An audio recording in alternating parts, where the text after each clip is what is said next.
Hello, friends. Welcome back to the Sip and Smoke podcast with myself and Billy. How are you doing, Billy? I'm doing well, thank you. How are you? I'm doing good. I'm excited because we've got a very special guest there, haven't we? We have indeed, yeah. Would you like to introduce? Of course. We have Scott Vines from TOR. Scott, thanks so much for joining us. How are you doing? Thank you very much indeed, Lewis and Billy. I'm good. A little short drive from Devon to Norfolk. Just a short drive. Almost the same as a flight from London to Miami, but delighted to be here and hopefully we have a interesting and fun session. Of course. It's actually an honour to have you, and we really appreciate you coming from such a long way.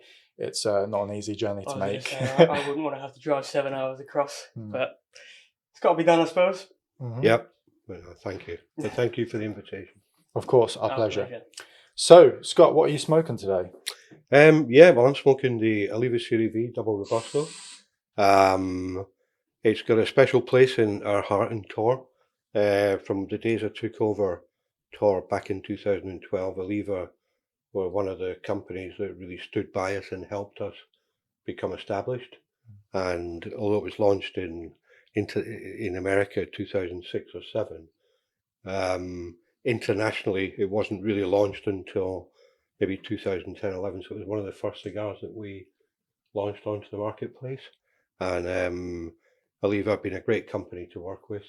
And one of the highlights being winning the first ever New World Producer of the Year in 2014, which was the same year as they won the #1 cigar with the Serie V Milanio Figurado. So yes, the Oliva Serie V is a special place in our TOR history. So I thought for today I would smoke that. That's a wonderful choice. And yeah, I have the same cigar. It's a 5-inch by 54. And I believe it has an Ecuadorian wrapper with a Nicaraguan binder and filler. Yep. And what are you smoking? So I have the Perdomo 10th Anniversary Maduro Epicure. This one comes in at 6 inches long with a ring gauge of 54. It has a Nicaraguan Maduro wrapper and a Cuban seed Nicaraguan binder and filler. And I believe this is the most recent launch into the UK for TOR, is it? Yeah. Perdomo is the last major launch that we brought to the UK a couple of years ago now. So again, having Oliva kind of from the start of my time at TOR to Perdomo is like the bookend of where we are as a business. And that particular cigar you're smoking was awarded the Cigar Journal of the Year cigar in 2021. Okay. And what makes it a little bit special is the tobacco, the wrapper, the filler, the binder, all aged for 6 years.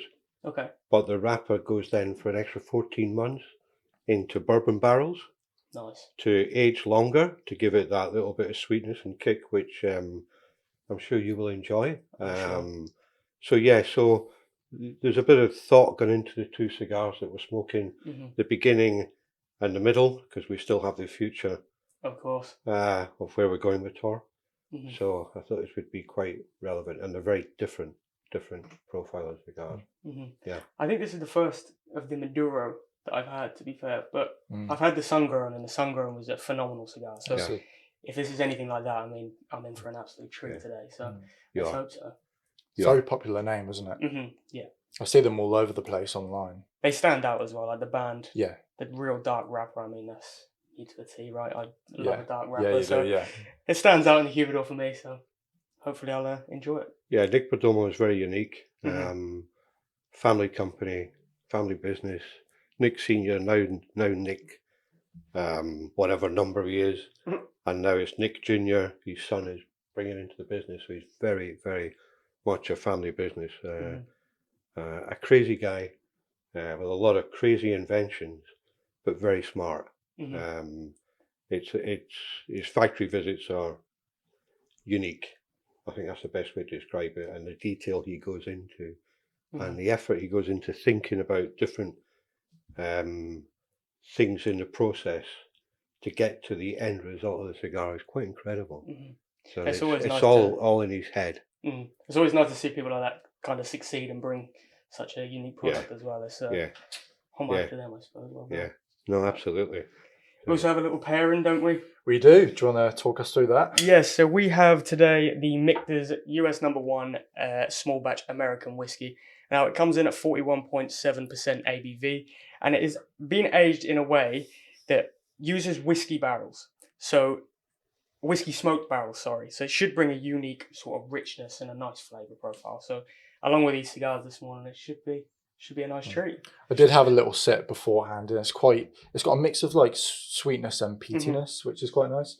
Obviously, Scott, you aren't drinking. You have a Still got a long old drive. I've got a 7-hour drive back to Devon. So best I abstain. And of course, it is 10 o'clock in the morning as well, so it's not ideal. Yep. But well, we couldn't say no to it, could we? So no, I mean this is the same. The last recording we had, we did it in the morning as well with Mitchell, and we sat there and we had the Macallan Night on Earth.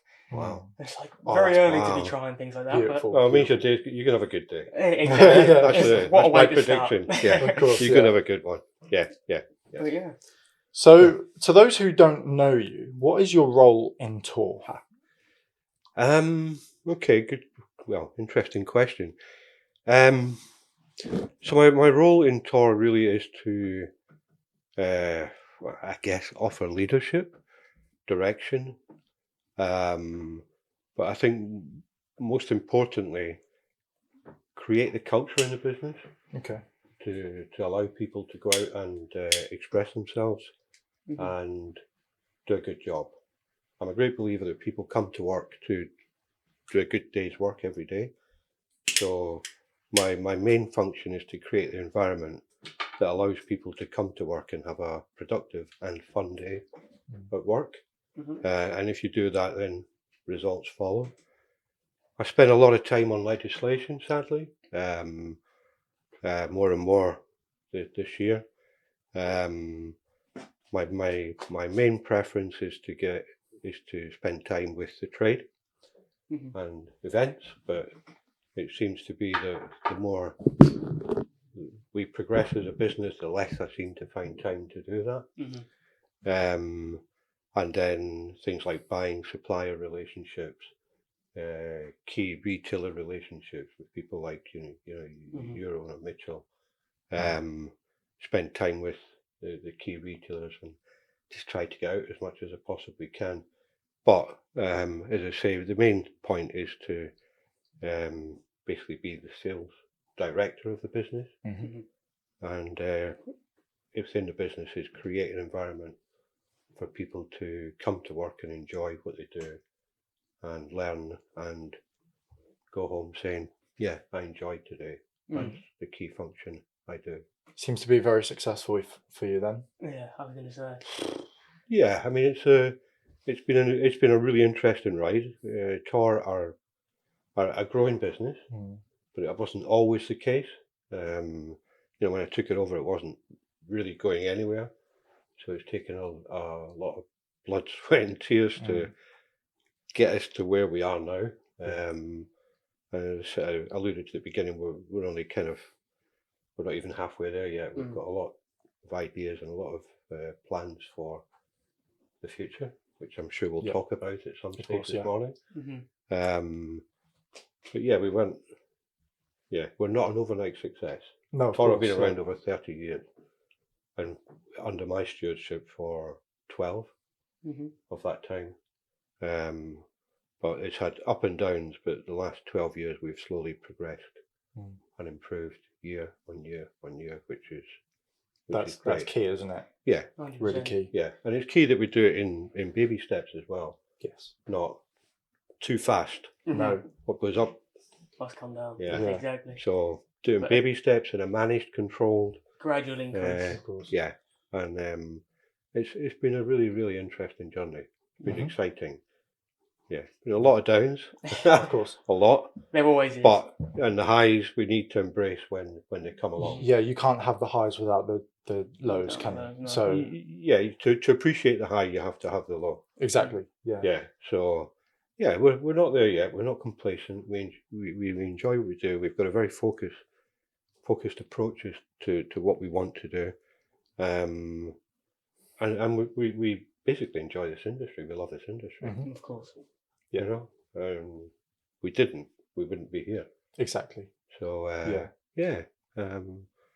So far, so good though. Yeah. And it's gonna get better. Is the plan? I think it's very important, like you said, having those baby steps. I see a lot of businesses try and, they'll paint a bigger picture of what their end goal is, but they don't paint the smaller pictures and leading up to that goal. And I think it's very important. A lot of people miss that mark. So you can go too fast, or when you get into a trajectory of going backwards, it's incredibly hard to slow that down and get back on track again. So it is all about controlled growth that can be managed. It's the old saying that cash is king, turnover is vanity, profit is sanity. So we live very simple philosophies, very simple lives. Nice. I think within this industry as well, it's very important to build the rapport with other people as well. There are a lot of business sales out there that do focus just on the monetary value of it, of things. But with companies such as TOR, it's the relationships that build up to that, which is incredibly important. Yeah, I mean, you're only as good as your customers, and customers don't. As a distributor, it's very simple. We have to add value to our manufacturers, but we also have to add value to a retailer. Yeah. We don't add value to a manufacturer. They say, Scott, we don't want to work with you. It's not working, and off they go. And if that is the case, then we've failed. Yeah. Same with a retailer. We don't add value to a retailer, they don't buy from us. So our job is very straightforward. It's adding value up the way and adding value down the way, and that has to, it's as simple as that. It really is. So we're very conscious that without retailers, we don't retail. No. We have no intention of retailing. So it makes us independent. We have a customer base of, I think it's now over 350, outlets across the UK that we supply. And by being independent, we've got freedom to go everywhere. That's what you want. Sorry? That's what you want. The freedom. Yeah, absolutely. And it works. I mean, some are big and some are, tiny. But every week we're getting knocks on the door from new retailers, and we're getting knocks on the door from potential new suppliers every week. And there's a big show next week in Germany. I've already had 2 emails this morning from prospective new best brands in the world. Wanting, hey, have you got time to meet up with us? And they've left it late. Yeah. I can imagine the diary is already of course, pretty much full, 98%. So to email out like a week before the show, it's like, oh, come on, guys. But it says a lot about TOR. And I'm sure other you people get as well. these emails as well. Yeah, I'm sure. But to have 350 under your belt that's pretty impressive. I mean, Wasn't that 12 years ago? No. You built it. But it's just, as I say, it's baby steps, and it's great. Yeah. Really Was there great. sort of a point within that 12 years where you thought, wow, this is really hitting off now. This is really working for us now. Yeah, I think the turning point for us was COVID.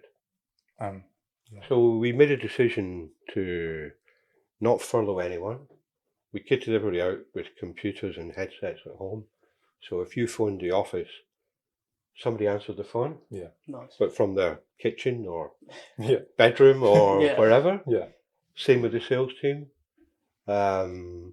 We went on the attack with the trade and offered support in ways that, we thought out the box to say, what support does a retailer need to get through this? And we came up with a shopping list and we went on the attack with the trade. And then Zoom. Yeah. Zoom nights. Zoom played a massive part of it for Virtual House. Yeah. They kept everyone kind of my social goodness aspect me. of it. It was fantastic, but I found myself almost being like it's funny, Mitchell and I met last week and we were talking about this, and we're thinking about bringing back a couple of Zooms just to see if there's an appetite out there for I definitely think so. I was going to say, particularly it's in the funny you winter. say, because we had people at our events over the Uh-huh. last few months, and a few people have come to us and said, "Oh, have you got these virtual hearths happening again, or is it in plans for the future?" And we was like, "Oh, we're not 100% sure. We can try and pull some strings and all that stuff, but nothing's guaranteed at the minute." So I think there is definitely a market for it. I think there's definitely people that would sign up. And The great fun, but as you guys will know, the preparation beforehand to be the interviewer, which I was in a lot of the Zooms I did, the preparation beforehand to think about you don't want to bore people. No. What are the questions that people will find interesting? So around my computer I had wads and wads of notes and yellow sticky pads that nobody will ever see. And we'd pair with people were getting a cigar, they were getting a pairing with a whiskey or rum or whatever, and people were buying a package, so everybody on the screen smoking and drinking the same. And so people could put in the comments what they were experiencing. Yeah. And we'd get the whiskey maker, we'd get the cigar maker into the interview, and I found it really, really good fun, and it helped people understand and better educate. Yeah. And I think what actually happened was people then wanted more education, and that's an area that we think we're good at. We now have a brand ambassador, and his sole job is to go around and train people. Yes. And train groups of people. He's in a hotel in the northwest today. We're sitting with, I think, 10 or 15 sommeliers, taking them through whatever it is they want to be trained on, whether it's the production or the brands or how to cut and light a cigar. Yeah. I mean, you got to start from the basics, of course, right? absolutely. Yeah. But again, we work with the reader to say, what is the key that you want to learn? Yeah. So for somebody who doesn't know who we are, they may say, actually, we'd like a training session on how to cut and light a cigar. Because at the moment, they're just selling it from a humidor. Yeah. But we'd like to go that extra mile and offer, Yes, put on a tray and whatever. So the biggest thing we do with that is the Cunard cruise liners. The Queen Mary, the Queen Anne, Queen Elizabeth, Queen Victoria. There's 4 of them now. We have exclusivity on those cruise liners and have had for about 7 or 8 years now. But every year we have to train all the staff, the sommeliers. Oh boy. So like Alfonso and Carlos went on one of the cruise liners last month and did 5 one-hour sessions to like 20 people. That's 100 people in a day.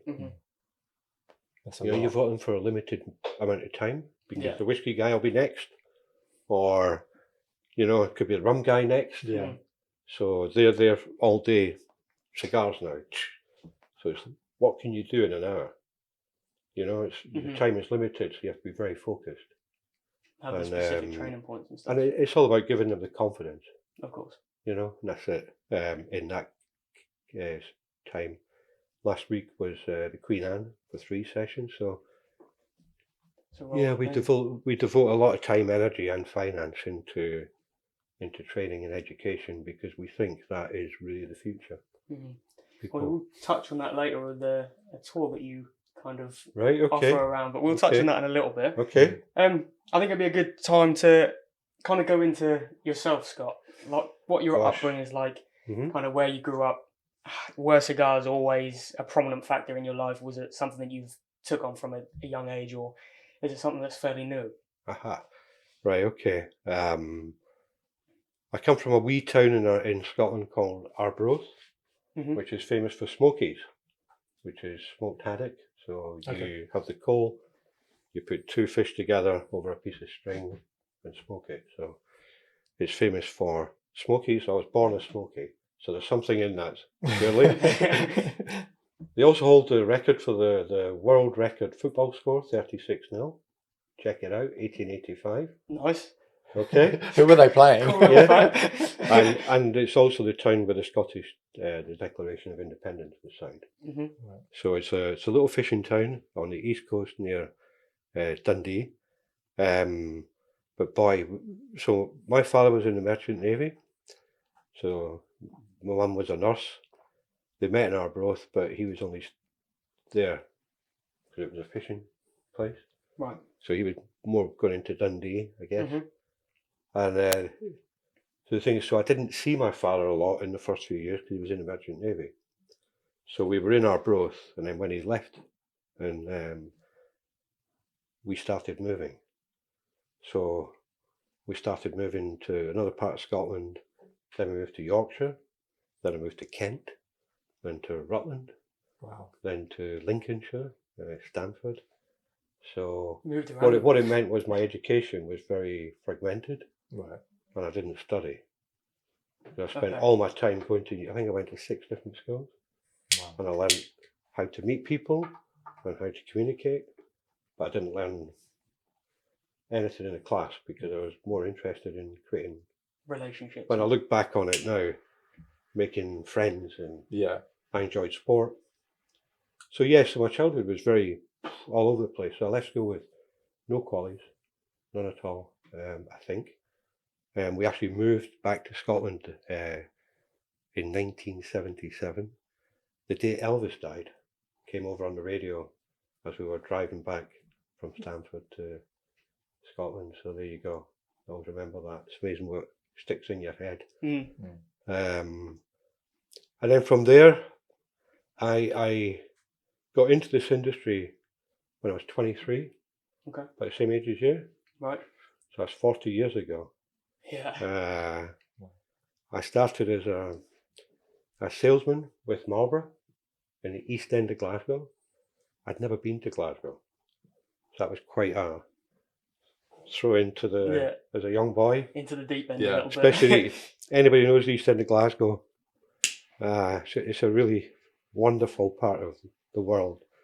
But boy, you learn very, very quickly. Yeah. Really, really Yeah. quickly. I got a reputation very quickly for getting my car broken into.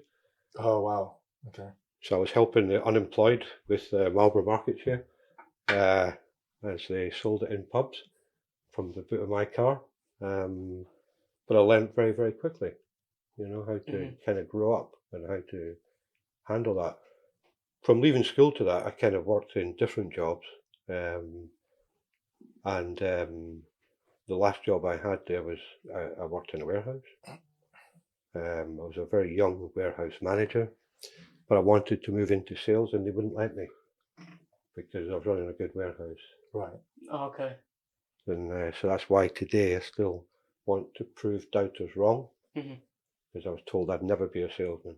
Right. So that's good. So these things motivate me. I Gave was you going to say, so drive. far it's done you pretty well, I think. Yeah. Well, within a year I'd won Salesman of the Year in Scotland at the age of like 24. There we go. And then That's a way to show them. And then I progressed through the ladder basically, learning, going on as many courses internally as I could go on. Philip Morris and a company called Rothmans merged together in the UK, and then British American Tobacco took them over. So I managed to have continuous service and ended up as a country manager, which was great.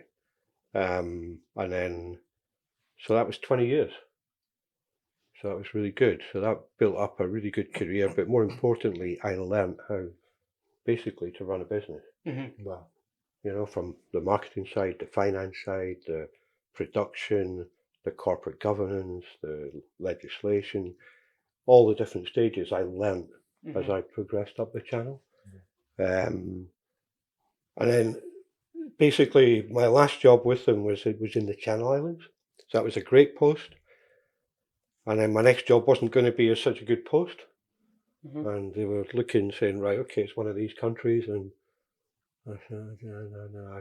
My children were at an age that, You want to be at home. yeah, they were getting ready for exams. And so it was a case of, you know what, this is not for me. And the distributor I was working with in the Channel Islands, the guy who was running that was looking to retire.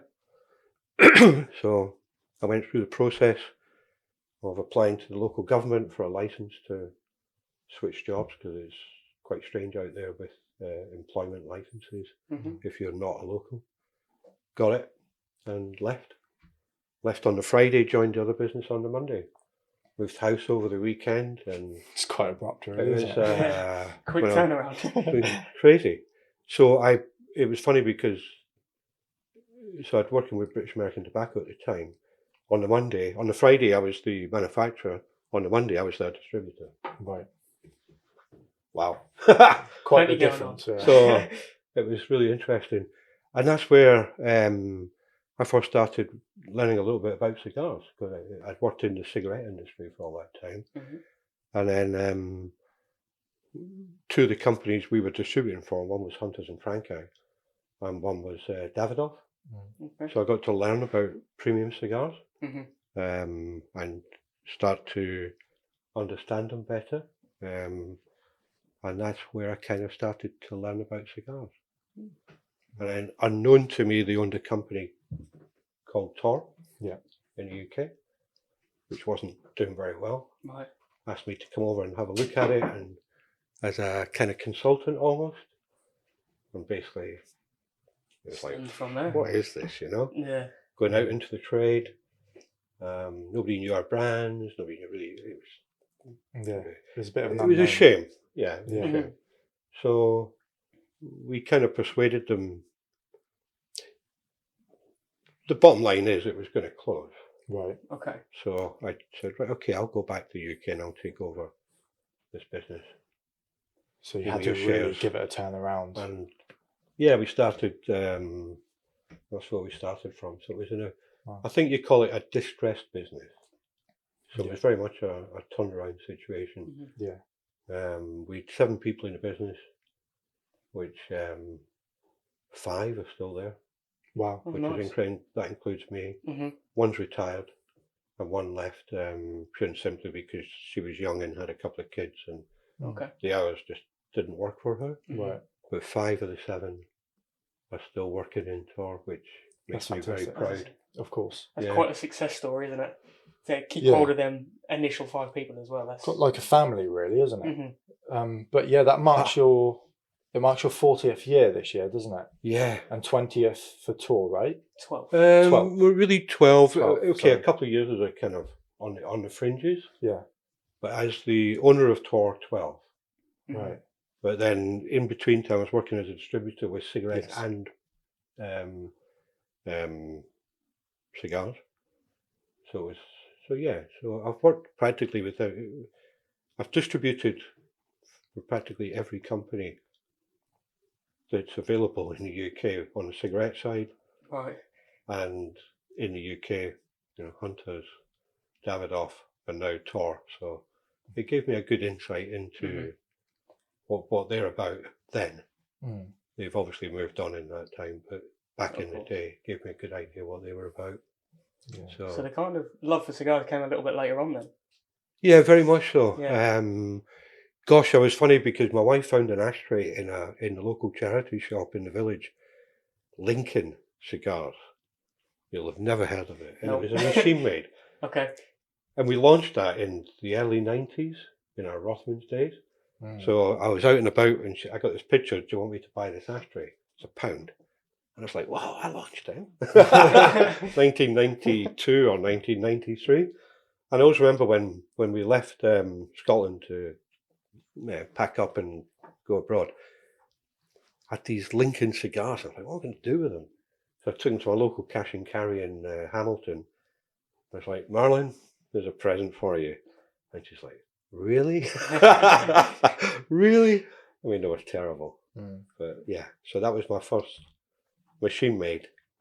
But then, as I got more involved with the channel end, I got Moved into the premium. I got to smoke some Cubans, a few Davidoff, and started to understand and appreciate a handmade cigar. Yeah. I always find it a mysterious industry. Do you think that's why it's so important for you to teach people, to help them understand, Share the knowledge. share the knowledge? Yeah. I think it's a very important thing, because when people buy cigarettes, they're not buying a cigarette for the experience; they're buying it to get the nicotine. It's a habit, yeah. But when people buy a cigar, they're buying the experience, and so it's a very different thing. And I think is that why it's so important for you to teach people about the processes behind everything? Yeah, it's really weird because back in the Marlboro days, I had a fantastic promotional team who included a TV. A woman who went on to become a TV celebrity. I had Miss Scotland in the team, and we used to do events for Marlborough. And we would tell people these are a mixture of Burley, Latakia, and Virginia. Right. As part of, and that kind of came back to me when I was thinking about how do we go forward as TOR. Yeah, what did we do? What, you can reinvent the wheel or follow the wheel. And I thought, let's go back and, at the time, living in Devon, we had Jerry, who looking after the southeast, and I covered the rest of the UK and ran the business from Devon. So I was living in hotels like 4 or 5 nights a week. Scotland was an 8-day trip from Devon. It's 500 miles. Well, it's actually 498. I was really gutted. It wasn't 500 from my house to Glasgow city centre. You have to move I was going to drive round for 2 miles. I was going to say I can walk 500 miles, But it was an 8-day trip with a boot full of stuff. And I stayed in like cheap hotels and stuff. And I'm thinking, you got a choice. You get horrible hotel food, or you go and find somewhere to eat. So why not do stuff with retailers? So we started doing events. Nobody was doing them at the time. So, I remember doing one at Carlisle, and, 2 people turned up, and the retailer, so there's 4 of us. The heaters weren't working. It was like -2, and you're like, this isn't going to be much fun. So we spent the evening inside in the bar. I thought, right, okay, that's a start. Learn. Learn. Yeah. This is not the time of the year to do this. So we, had one event, nobody turned up, but it was a start, how we get traction. The next time I did one at Carlisle, there was 6 or 7 people. The next time it was like 20 people. Word spreads. And it was either that, as I say, of sitting in a hotel doing nothing, or find something to or fill sitting on the laptop working away, or using the time to engage with, build them relationships even It goes further. back to what I was saying at the beginning, is you're adding value then to the retailer, because we don't do events on our own, and you're adding value to the manufacturer's brand. Yeah. So that's how we came in. We kind of got mocked at the time by a few people in the industry. Really? But now everybody does it. Everybody's doing it. It seems very silly to mock Yeah. a company for doing events. Yeah, because really. we were spending money. I suppose nowadays basically. it's such a common thing. Like as you say, everyone does events, but back in the day, no one was doing it. No one was doing it. Yeah, And it's like, why are you spending that money to? Yeah, and it's mental to me that it comes from But I wasn't. cigarette tastings. I was spending the money anyway because I was staying in a hotel. Yes. Yeah. But I mean, some of the hotels were. Wow, I mean, it's only 12 years ago. I can remember sitting in the car park of a hotel for half an hour looking at it going, am I going to go in there? And I was the only car that wasn't a white van, and nothing against white van, but I was the only non-white van in the car park. Right. I'm walking into hotels where you smell the breakfast. Bear in mind, this is like 6 or 7 o'clock at night. Right. You're like, oh my God. Bit And I had touchy, one though. where I took the chair and put it in front of the door in the room. Seriously. So we Strange were feelings. poor, really poor. But it's been really good exercise to, I look back and I laugh at it now. But at the time, it wasn't really funny. My wife thought, bloody crazy. What the hell are you doing? I was in a well-paid job and living in a low-tax area. Yeah. And then here you are driving around the country, staying in cheap hotels. Yeah. I thought, well, just enjoy what I do. Yeah. Like you say, it's that learning It's great. curve, though, isn't it? You've Yeah, got to but put in the footwork to begin with, and then, as you say, you end up where you are now. Yeah, you get a little bit of success and it encourages you to the next one. Do it again, do it again. Events So- are great, aren't they? Yeah. I mean, I think it was similar for us. Like a few years ago, we would have like maybe a few people come to events, and now they're sold out every Yeah. event. Yeah. And We've built them up quite a lot. Yeah, the thing is, right, we don't just have customers at events, we have friends. Like, you Absolutely. build friendships with these No, people. absolutely. And it's such an important thing. Yeah. Because then you don't see it as work. You just you're sitting there with friends having a smoke and a drink. Yeah. It just feels like a social gathering when it It comes to does. an event. Like, you do your little bit, you say what you need to say, kind of thing, and then you just Absolutely. same as we're doing right now, just sit, have a Absolutely. conversation, enjoy common passion, I I suppose. mean, the group in Chester, there's a group in Chester who put a WhatsApp group together. Hmm. You know, when are you coming back, Yeah. Scott? When are you coming back? Yeah. I have to, you know, once or twice I try and go up a day early, and then we go for a curry or an Indian the night before That's nice. Yeah. with, you know, We should do that. Tourneur Chester's customers. Yeah. But they're not the customers, it's just a group of guys who I've got to know over Yeah. the last 10 years Of course. They that become a appreciate friend, yeah. us making the effort to go and Yeah. spend time with them. Mhm. And that's why when we launched the Sheraton 160, Mm. I chose Chester as the venue for that. Yeah. It wasn't strategic, oh, Chester, where is it on the map? It's Yeah. because those guys have looked after me, Hmm. so it's to give them something back, Of course. you Yeah. know? And it's not just about customers or these people learning about the brands or the company. It's about you learning about them as well, Hmm. which kind of helps build that Yeah. rapport and friendship. Yeah. But going on from there, TOR have a huge portfolio. Not as big as people, not as big. I think there's a perception that it's bigger than it actually is. Right. How many brands are within that portfolio? We work with 16 manufacturers. Okay. Okay. Oh, okay.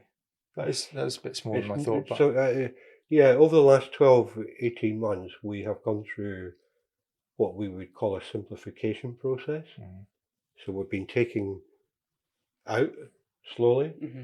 And I think in the last 2 years, we've added 2 for Domo.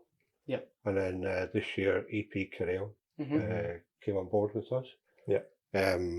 But 1, 2, 3, 3 have left us this year that we have exited because we've decided it got Just too didn't much. work. Hmm. And it goes back to what I was saying earlier as well. We get approached by so many companies, and it's easier to say yes than it is to say no. of course, yeah. Yeah. So we went through a phase of, okay, let's try, and it just got very apparent 15 months or so ago that no, this is just not working. Mm. And what we also find is a lot of new entrants coming into the UK, Hmm. Yeah. a lot, and if they're having the same success as the kind of smaller boutique brands that we brought in, they're probably not having the best time. Mm. Because the UK is a very conservative, it's a very established market. So we've gone through that process of increasing our manufacturers, but we're now going the other way. Okay. Yeah, so we are Let's now filter it out and really choose the best ones.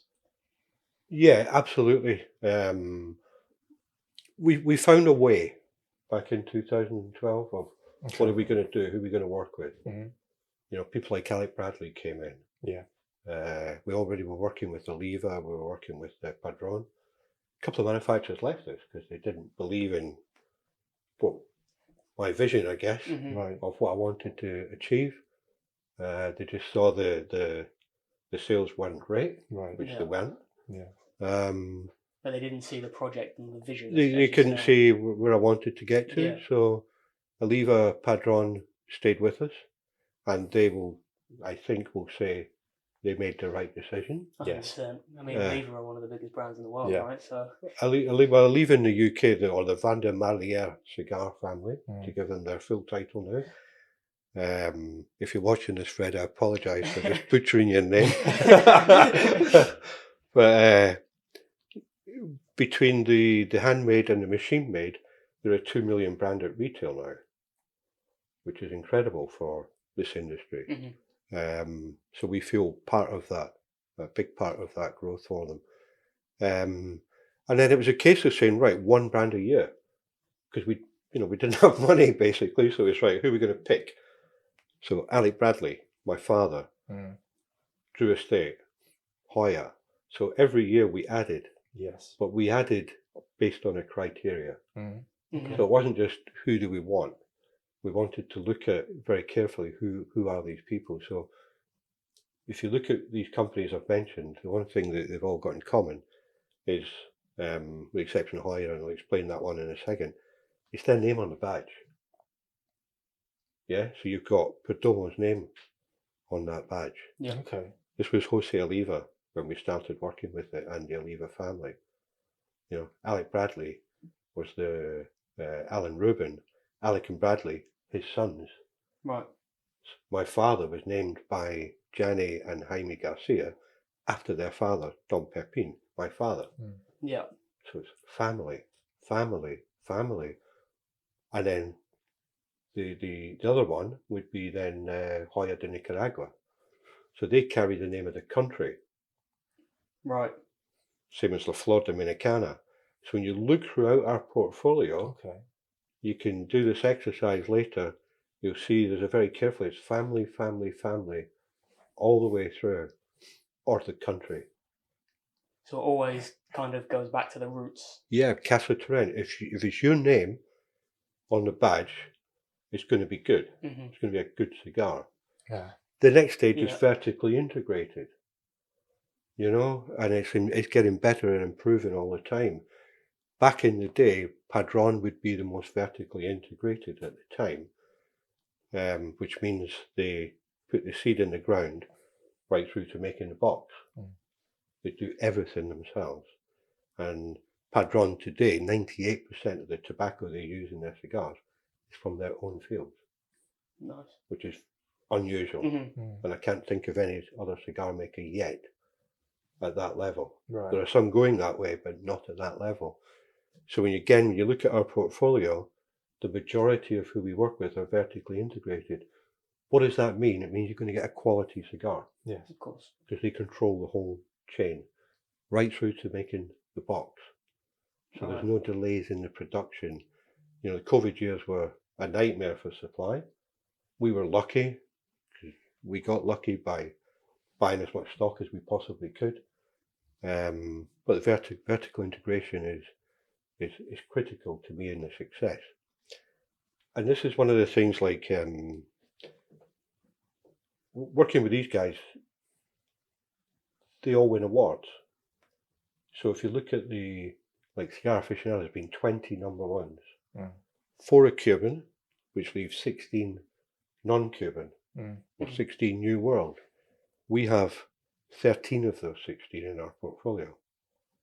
And the one thing they all have in common is they're all family businesses. No multinationals. Yeah. Really interesting. Mm-hmm. I was saying, I've never made that connection before, because we was going to ask kind of how you build that relationship with a brand and how you choose who you work with, and I think that kind of sums it up perfectly, doesn't it? It does, yeah. But we've talked about a few brands, and we have, well, TOR have a specific brand called Sheraton Cigars. Yep. Popular, you know, very, very good brand. How did sort of that come around? Because I mean, that is your own thing, right? Yeah, Sheraton. This is 161 years since Frederick Sheraton opened a shop in London. Mm-hmm. He started as a pipe maker, and then progressed into tobacco. But he ran the business through him and then his son Reuben for a century. And then his widow, Reuben's widow, sold the business to Dunhill Tobacco, which was part of British American Tobacco. And then in the 90s, they made, you know, Dunhill used to make cigars in Cuba. Then the Dunhill cigars were then moved to the Dominican Republic in particular. And they needed a Nicaraguan cigar. Okay. So what they did was they produced a Nicaraguan cigar and called it Sheraton. And that would have been about mid-90s. Right. 95, 96. So it's nearly a 30-year-old cigar brand in the UK. So TOR were the distributor. So back in the day, 2012, it was our best-selling Nicaraguan cigar by a long way. Mm-hmm. And it was in every shop, because back in 2012, you couldn't really buy that many. Yeah. You know, you would walk into a humidor and it would be walls and walls and walls of Cuban, and a box or two maybe of Sheraton on the bottom shelf tucked away in a corner. Mm-hmm. But over time, the sales just continued to grow, and it became became an important brand, and it was only available in the UK. So it was a UK exclusive cigar. And then in 2017, Dunhill decided to pull out of the industry. completely. So Mhm. Dunhill pipe tobacco, Dunhill cigars, Sheraton. And I remember getting the letter from Dunhill going, shit, because we'd built Dunhill and Sheraton to 20% of our business. Mhm. Okay, Big so it's like, portion. oh dear, what Yeah. do I do? Yeah. So I went to Dunhill and we bought the brand from them. So to start with, so we managed to negotiate that, and to be fair, Dunhill were good. They helped. They weren't greedy. I Always saved them a makes it better. fortune in trademark fees around the world. Oh, okay. Yeah, so that helped. You That bargaining I'd chip worked there. for BAT and I knew how it worked. Mhm. But yeah, we bought the brand. We moved production to Hoya de Nicaragua, but we didn't tell anyone. So we waited a year where the brand, the old Sheraton, had sold through. Mhm.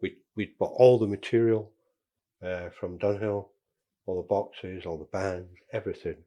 And I remember actually, I was in Nicaragua in 2018 when the lorry arrived at Hoya.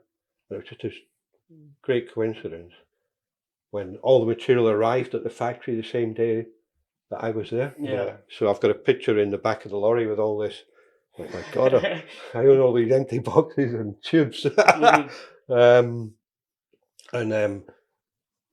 What we did was we waited a year and then told the trade that we changed manufacturer a year ago. So no one could say, it's not the same cigar. Yeah. So the brand has carried on. But what happened is we started to get inquiries internationally from, we've quite a big network of friends in the industry that we've made. To say, you're Sheraton, we want this in this country, that country. Yeah, okay. Then we kind of waited. Last year, we launched the commemorative 160th anniversary, which we're very proud won the UK Cigar of the Year, which was amazing for, Yeah. a brand owner, which I find quite amusing, but there you go. And then we were putting together plans on how we would launch internationally. So we already have pipe tobacco that we started to manufacture in 2018, a whole range. And we've already, I think, got about 12 or 13 countries selling Sheraton pipe tobacco around the world already, including America, without really trying. People coming to us because people know the name. People in the pipe industry knew the name, and people in the cigar industry were getting familiar with the name. So we made a decision that we were going to go global. So next week in Germany, at the Inter to Back, we have a booth. We have a new range, completely new range for the international market ready. Nice. It'll be a Claro, Colorado, and Maduro, 3 sizes, Toro, Robusto, and a half Churchill. Nice. Okay. It's going to be very British cigar. Very proud of that. The trademark for Sheraton is the dancing unicorn. Yes. So we have the trademark in God knows how many countries, but I know it's expensive to keep them going, even though we didn't sell in any of them. And we have found a thing to put on our booth. We have found an 8'5" unicorn that we have shipped from Texas to Germany. Wow. I mean, that must have been quite a mission. 225 kilos. So people will see us.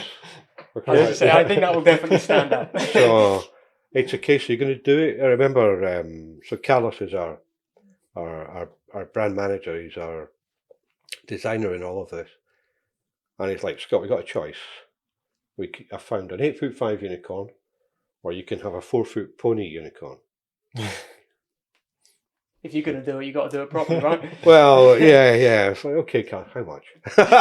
How much? And so we shipped over an 8'5" unicorn from Texas to Germany. The agency that are helping us design the booth have now got it in their storage, and the last part of the process is getting it from their warehouse into the exhibition hall, and Which is another mission in stuff. itself. So Just to ask again, did you say 225 kilos? yeah, it weighs a ton. Massive. It's on 3 Can't pallets. deadlift that, can you?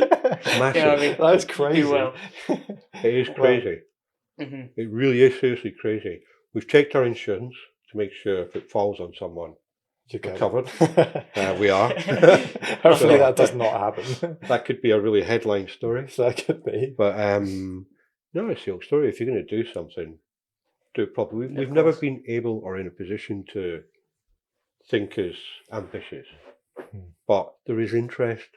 We've already, I don't know how many appointments. When I'd last checked, it was over 20 appointments that people have pre-booked that want to come and see us.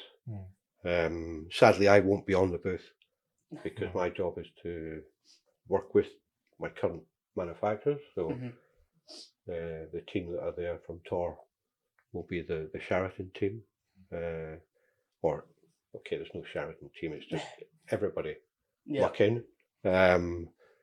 So yeah, we're taking a big I was going to say, by the sounds of it, it seems like another massive success, to be perfectly honest. I mean, well, yeah, we might sell the unicorn. But yeah, to take that kind of worldwide is it's very exciting, isn't market. it?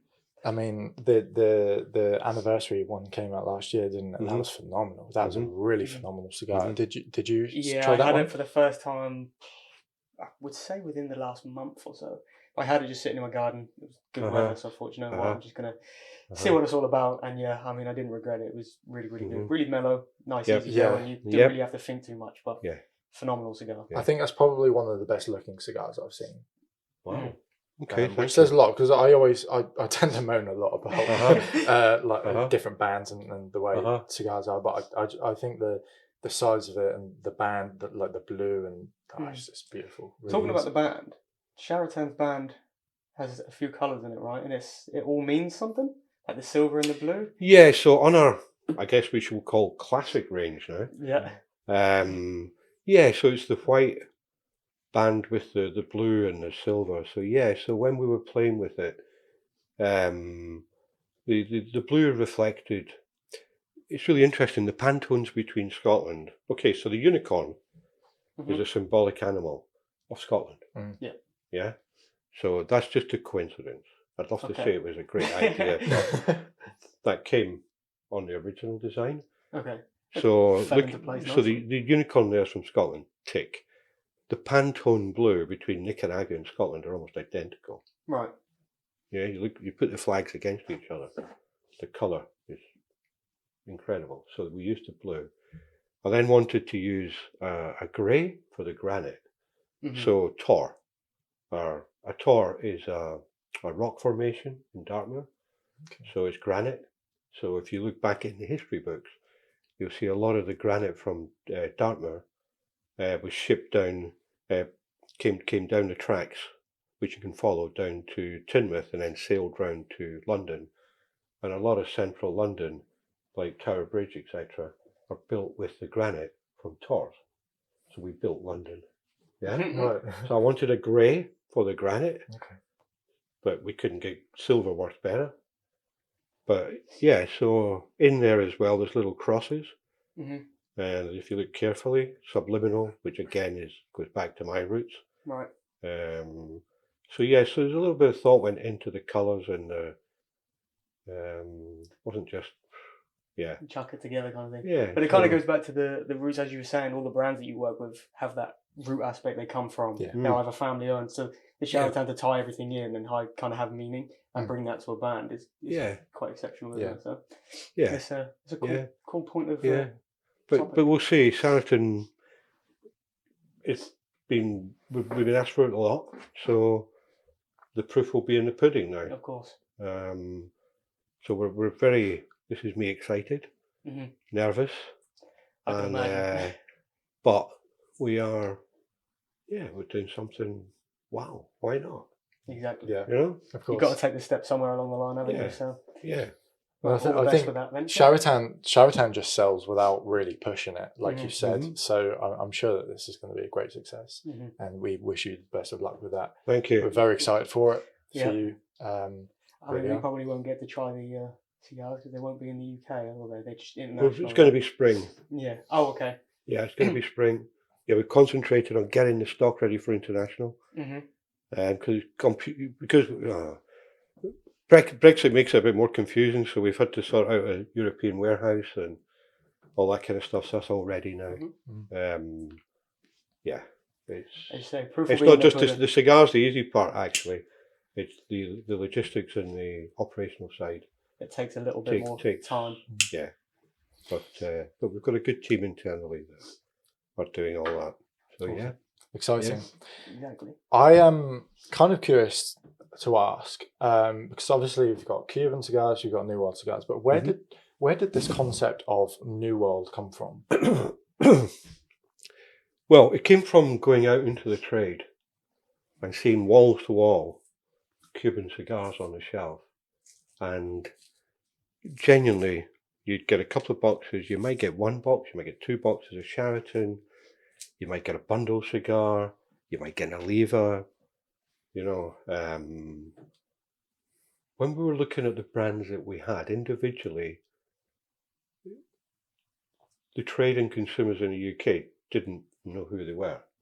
They didn't know Padron. They didn't know Oliva.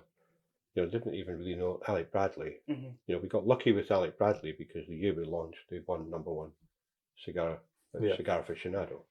Happy days. That was a big breakthrough. So it was a case of sitting down and saying, right, okay, if individually people don't know the brands, how can we put them together to create a strength? So that's where the New World came from, to put the brands under one umbrella. So I spoke with the manufacturers at the time because I wasn't sure if this would be acceptable to them, because I guess technically it's the old world and people get a bit sniffy about all of this. So I remember having conversations with the manufacturer and saying, right, okay, this is what we're planning to do, and this is the reason why, is to make one umbrella, put all the brands, make them strong under New World cigars, and create a hierarchy. Right. And that was the thinking. Simple as that. And then coming up with the New World cigars was literally sitting on a train. I think I'd been in Preston or somewhere. I was coming back to Devon, thinking, trying to work all this out on a piece of paper. And I just thought of the wine market, you don't say French wine and non-French wine. Right. You don't say Scotch whiskey and non-Scotch whiskey. So how do we create the wine, new world wines, Argentina, New Zealand, Chile? Let's just copy. As I was saying earlier, don't reinvent the wheel. And that's where it came from. So we actually trademarked New World cigars. Oh wow, that's interesting, isn't it? So we, and it was funny because we renewed the trademark recently. And it was fascinating because I hadn't picked up that the day it had been approved was my son's birthday. Wow. Which is also the same day as the Titanic sank. Not the same year. Right.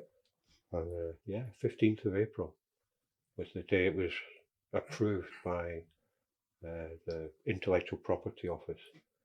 So we've owned the trademark New World Cigars. We actually own it and registered it. That's quite impressive. So, but we allow people to use it at the moment. At the moment. And what's a little anecdotal story is like when AJ Fernandez wanted to launch in the UK, they came to me for permission to launch New World Cigar, their New World brand. And the deal was very simple, AJ, you do that, you have to work with me, don't you? Okay. Easy that enough. was the deal. Yeah. So that's an anecdotal funny one. Very clever. Yeah. So that's the story. It was just we needed something to kickstart that sector. If you think about it, you're saying Cuban and non-Cuban. That's a really negative thing to say. Yeah. Why should Cuba be put on that pedestal? Non-Cuban sounds inferior. Of course, yeah. It does, yeah. So it was a case of turning that negativity into a positive. So New World Cigars was the answer at that time. I can see a day coming where we will drop it. And Nicaragua can stand up on its own two feet now. So can Dominican, so can Honduras, so can Mexico.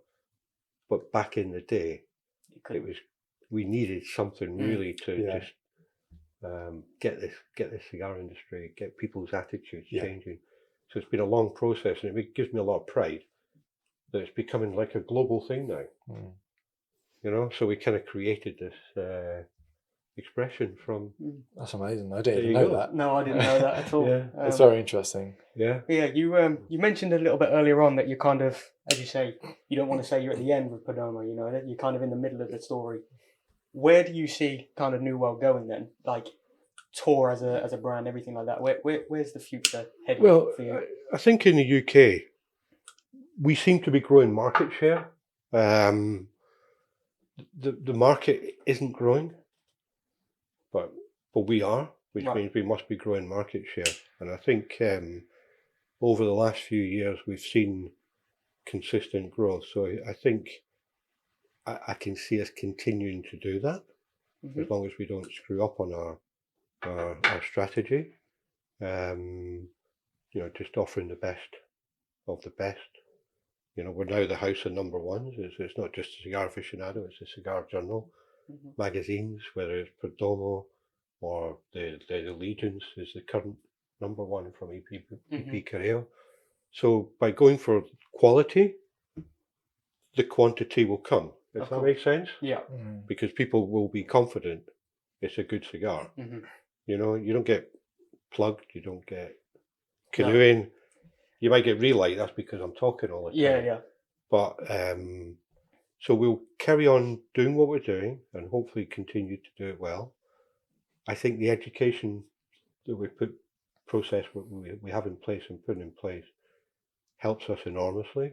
Mhm. And I think in the UK we're in a good place. And then I think internationally with Sheraton, we have a brand called Chieftain as well that we own. Mhm. Yeah. So, you know, who knows? Let's see how Sheraton goes first. Yeah. We have a brand called Torjet, Mhm. the little lighter. Yeah. That's in about 4,000 stores now in the UK in the convenience sector. Nice. So, yeah, so we haven't finished. We still think we have a lot of growth Plenty to potential. do. Yeah, and we still have the energy, we think. I have anyway at the moment, but we still have an ambition to to keep growing. going, Mhm. you know. And then one day I'll get a dividend. One day. But One day in the future, yeah, we just keep reinvesting back into the business. of Mm. course. You know, this year we've expanded our humidor by over 40%, Mhm. which is significant. We've invested in track and trace. We've improved the offices by taking out a second warehouse to give people better working conditions. Mhm. So we're plowing back into the business to improve our operation, but also to improve the working environment for the staff. I think all of these things you've put in place as well have definitely, I mean, proofs in the pudding, as you said. There's a massive success, right? I think before I even got into the industry, it'd always be Cuban cigars. Anytime you heard anybody talk about a cigar, it was always Cuban, Yeah. right? Mm-hmm. I think in the last 3-4 years that I've been in it, I've seen even myself a massive shift. Yeah. And I think New World's on the come up. And I think where it used to maybe be say like 80 Cuban, 20 New World, I think it's definitely leveled out. Yeah. And in my honest opinion, I think New Worlds are only going to go up. And you know, I think 100%. it's going to be a very successful venture for yourself, Sheraton, all of that. I think. Yeah, we'll continue to work hard to get there, but Mhm. but we don't take it for granted. You know, our financial year end is this month. You know, Mhm. we're very different. You know, we don't do December or April Mm. or March like most companies. Yeah. And yeah, we're already well down the route Mhm. of almost finishing our plans for next year Mm. of what we plan to do. So it's good fun. Yeah. It's good fun, Definitely. and it doesn't feel like work. If that No. makes sense. Yeah, I think we said the same kind of thing, right? If it's your passion, right, you never feel like you work Yeah. down your life, do you? So I think for yourself, it must be that Yeah. on a major scale. 'Cause It's my you hobby. Exactly. Definitely. And you get to travel around, meet new people, build Absolutely. relationships, and Yeah. share a common passion. So. Absolutely. Mm. Then sit in the car for 7 hours. Plenty of travelling. Wow. But, Can't wait. Talking of traveling, you do these tours, right? Has that happened already, or have you got one coming up? Because you do them yearly, right? Yeah, we do. We started in 2016 Mm-hmm. with the first one. It was amazing. So really that was the guy who really sold the idea to me was a guy called Juan Martinez, the executive president of Hoya de Nicaragua, because we talked about it. He said, well, do it. So it was a big jump to do it. And wow, so I think since then, we haven't done Nicaragua. 2018, we had 16, 17, 18. We then had a break in 19 because there was a revolution going on in the country, which we actually started on April the previous year. Our last day there, it kicked off. So they blamed it on the Brits.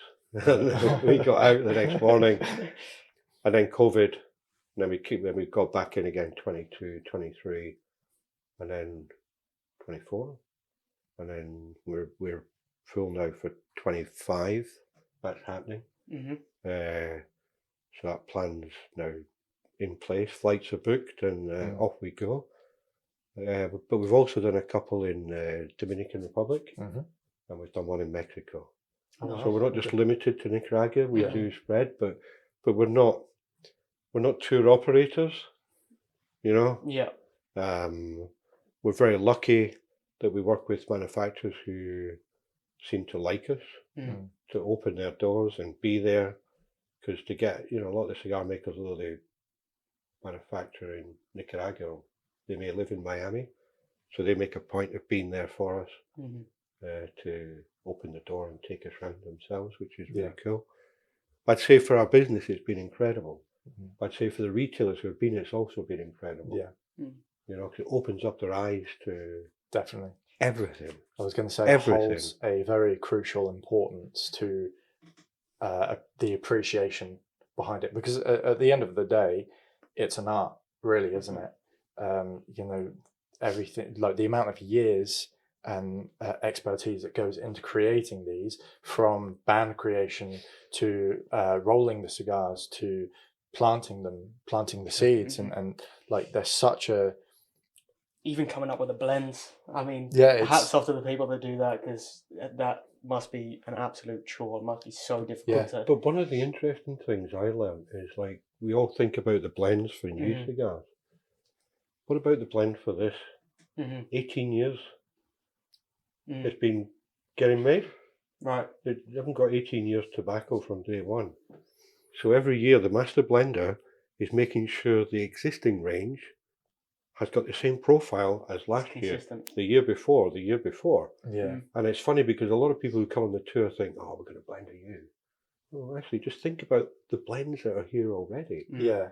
That's half the challenge, is making sure the profile for the Serie V or the Perdomo is the same all the way through every year.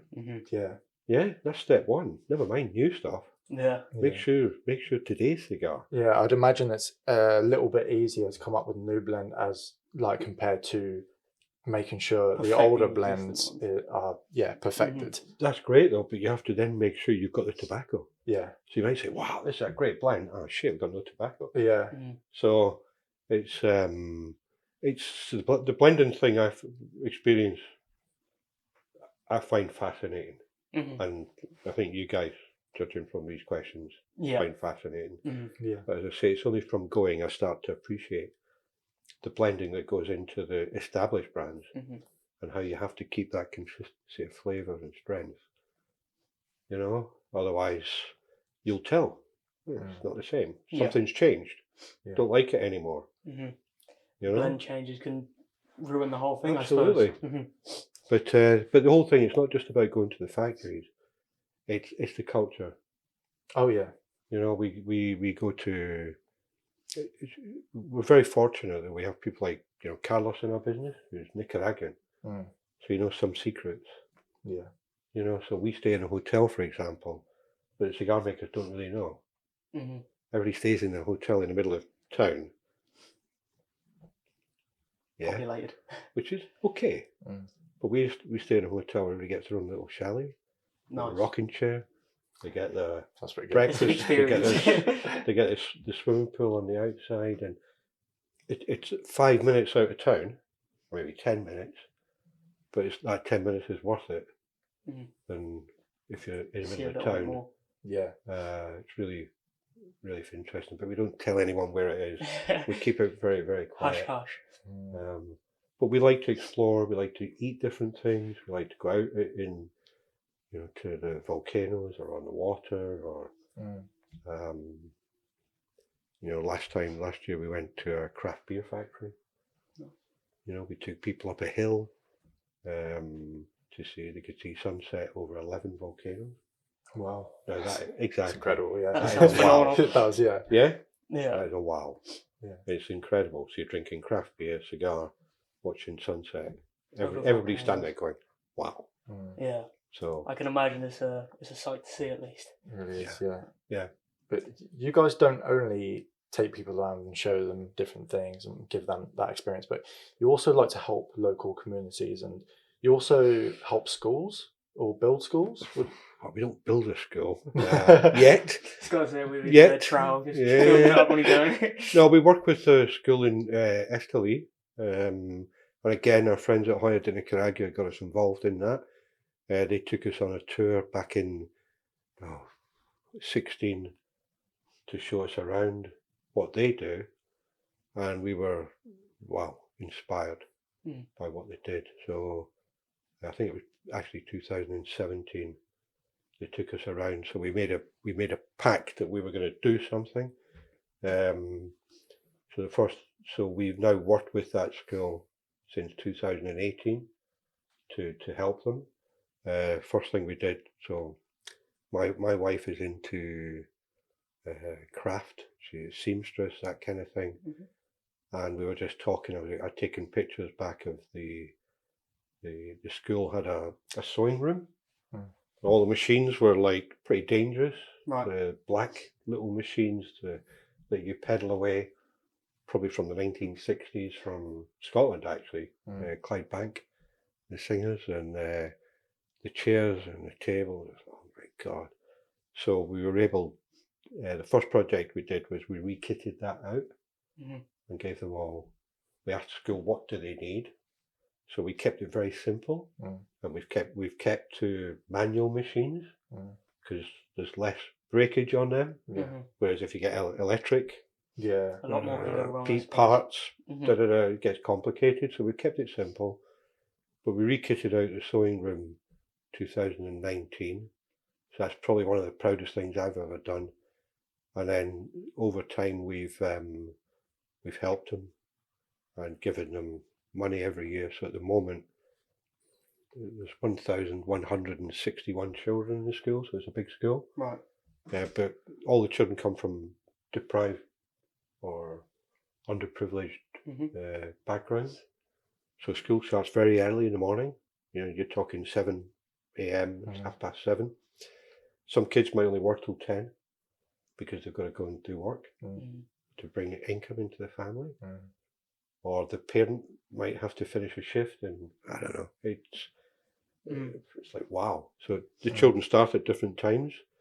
So what we're doing this year is we're feeding every kid with breakfast and lunch for a year, and then we'll go back in January, ask them what they want, what is their priority. But we felt the priority was actually making sure people have food in their belly. Fed, yeah. Yeah, they can't. If they're hungry, they're not going to learn. That's nice. So, so That's wonderful. I was going to say, That's really overall, nice. it feels like a very sort of humble and with that wholesome sort of thing. It seems to always give back, and as you say about the schools and things like that, it's always a nice thing. when you see it, you can't walk out of there going, wow, that was nice. But that's a really, psychologically, you go there, you see these children, how happy they are. You see they're all wearing school uniforms, they look immaculate. That's what the sewing room's for. They do their own, kids do their own repairs. Yeah. They get taught how to sew. You don't get that here, do you? No, well, You just get imagine super over glue here, shoved on your kids shoe. would have Kids nowadays are vaping.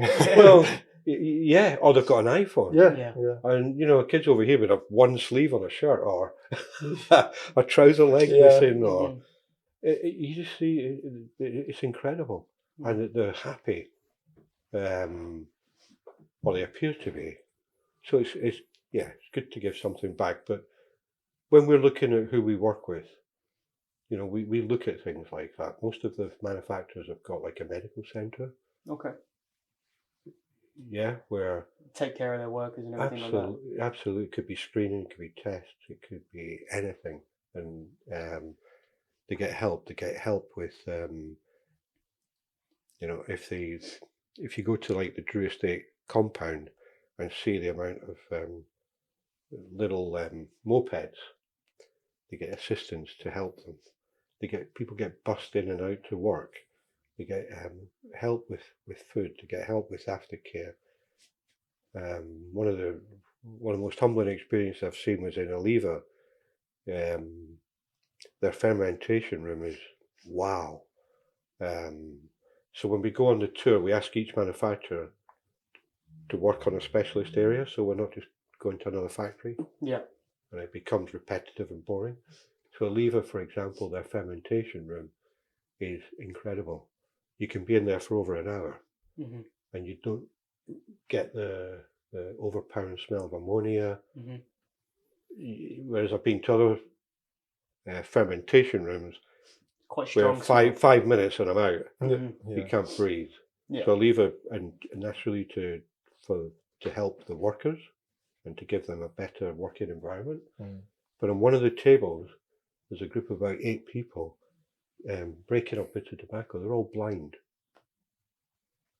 Yeah, it gives them a job, it gives them a purpose, it gives them something to do. And that tobacco will go off to the machine made for the machine made cigars that they make.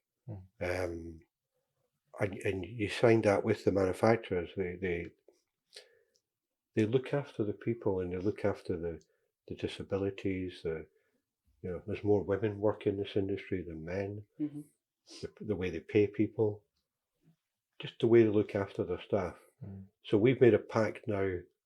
We've only just started working with Careo, but I will see their factory next year. But I've been to every single factory. And that's almost a tick to make sure what they tell me is what they're offering. Is what they do. It's great. really incredible. Really incredible. So I'm not interested in working with cigar makers. They're just in it for the money. Yeah. Not interested. They have to give something back. They end up being high maintenance. They end up, you need to sell more. And you're like, well. The difficulties arise quite quickly, I can assume. So we have a very clear selection process. We follow it. And if people don't, we don't work with them. So let's take it back to the cigars. What are our thoughts? Well, I know what you're going to say. I never ever get told by anyone. Everybody always tries to sell me, and I'm sure you guys get the same. This is the best cigar. No one has ever come up to me and said this is a shit cigar. But I remember at the beginning with this, the wrapper sold this cigar to me. Oily, sheeny, and when you smoke a cigar, consistently good, and you get all the, you get the chocolate, you get the cocoa and everything. I just think it's, to me, Series V is a classic. It's a very good line of cigars. It's a classic. It's very beautiful. It's very smooth, I'd say. Good strength to it. I think, especially since we're having these in the morning, it's not been too bad. I think. Exactly. Sitting at maybe a medium strength. Yeah, it's very nice. Nice mix of flavors. Quite nutty, smooth, creamy. Tiny bit of spice in there, ever so slight. But, yeah. What about the Perdomo? Yeah, the Perdomo, really, really good. Burning pretty well. I mean, it keeps going out, as I say, lost in conversation, but phenomenal. It started off quite a peppery kick to begin with on the lips. It kind of mellowed out really, really quickly. About an inch in, that kind of disappeared, and that sweetness that you mentioned came in. And to be fair, it's kind of a constant all the way through. Very Okay. smooth, enjoyable cigar. I'd say, strength-wise, medium, tinkering on full. I mean, I'm only around halfway through, but I think that final third will probably heat up a little bit and give that little bit of kick that you're after. Very Phenomenal. good. I guess we do the for me, not for me. Yep. Do you want to start? Yeah, I'm going to start. I'm going to say for me. Yeah. Definitely. I'm going to agree. I think this cigars for me has been wonderful. Really, really Very has. good. Phenomenal experience. Yeah. Been Good. really good. Excellent. Perfect. I think we'll ask you one last question just to finish things off. Do you want to ask the question? Yeah, I mean, the question is, what sort of legacy do you want to leave behind? Oh, jeez. A bit of a deeper question. There's quite a Um, thought process behind it, but what legacy do I want to leave behind?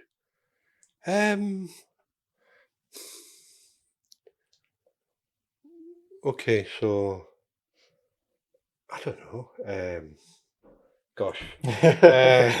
I think the brand and everything that you do as a whole company, as TOR, I think that kind of leaves a legacy of, as I said earlier, that humble, wholesome, always giving back to the community and offering more than just the cigars. You know, it's not a money forward, money devoted kind of business. It's you want to build that relationship.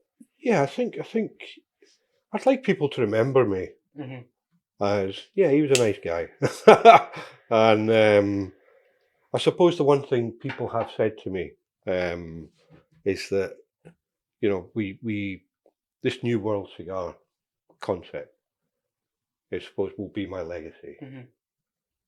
Whether I like it or not, it will be my legacy because we came up with it. Yeah. But I just want people to say, yep, I enjoyed being around Scott, and what TOR have brought is hopefully a little bit of innovation to the UK, choice that wasn't there, and that we're honest and we have integrity, and those words are very important to me, and that's the kind of legacy I think. Yeah, and I don't want people to say, he was he was a good guy to be around. Yeah. I think, to be fair, from the outside looking in, I think you've succeeded dramatically on that front. I think everyone will think that, and obviously the years to follow will cement that same legacy as you want. Thank you very much. Thank you.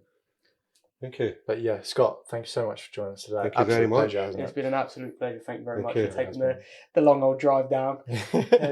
Yeah. But yeah, hopefully we'll be able to sit down and do this again sometime. Yeah, no, well, I'll have to change my story then, won't I? We'll come up with some different topics. Yeah, it took me ages to remember this one. No, I'm not kidding. But guys, thank you. Our pleasure. Thank you very much. Indeed. Guys, thank you so much for watching. If you did enjoy, leave a like and subscribe to the channel.